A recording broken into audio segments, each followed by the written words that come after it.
If I were the devil, if I were the prince of darkness, I'd want to engulf the whole world in darkness, and I'd have a third of its real estate and 4/5 of its population, but I wouldn't be happy until I had seized the ripest apple on the tree. So I'd set about, however necessary, to take over the United States. I'd subvert the churches first. I'd begin with a campaign of whispers. With the wisdom of a serpent, I would whisper to you as I whispered to Eve, do as you please. To the young, I would whisper that the Bible is a myth. I would convince them that man created God instead of the other way around. I would confide that what's bad is good and what's good is square. And the old I would teach to pray after me, Our Father, which art in Washington. And then I'd get organized. I'd educate authors in how to make lurid literature exciting so that anything else would appear dull and uninteresting. I'd threaten TV with dirtier movies and vice versa. I'd peddle narcotics to whom I could. I'd sell alcohol to ladies and gentlemen of distinction. I'd tranquilize the rest with pills. If I were the devil, I'd soon have families at war with themselves, churches at war with themselves, and nations at war with themselves, until each in its turn was consumed.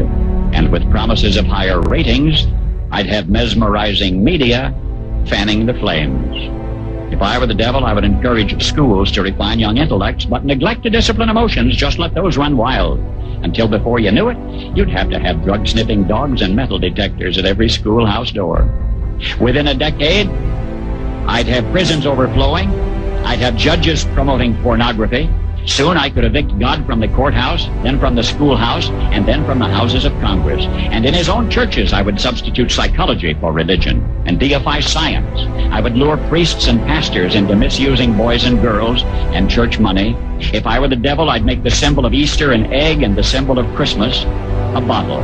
If I were the devil, I'd take from those who have and give to those who wanted until I had killed the incentive of the ambitious. And what'll you bet?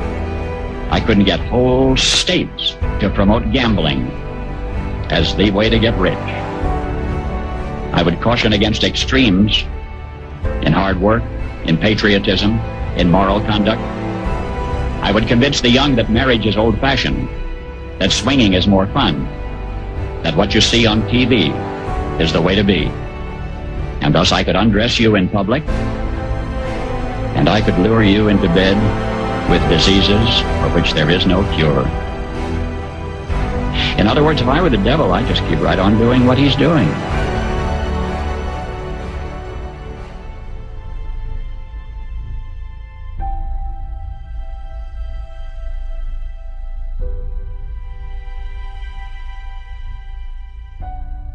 The greatest trick the devil ever pulled was convincing the world he didn't exist.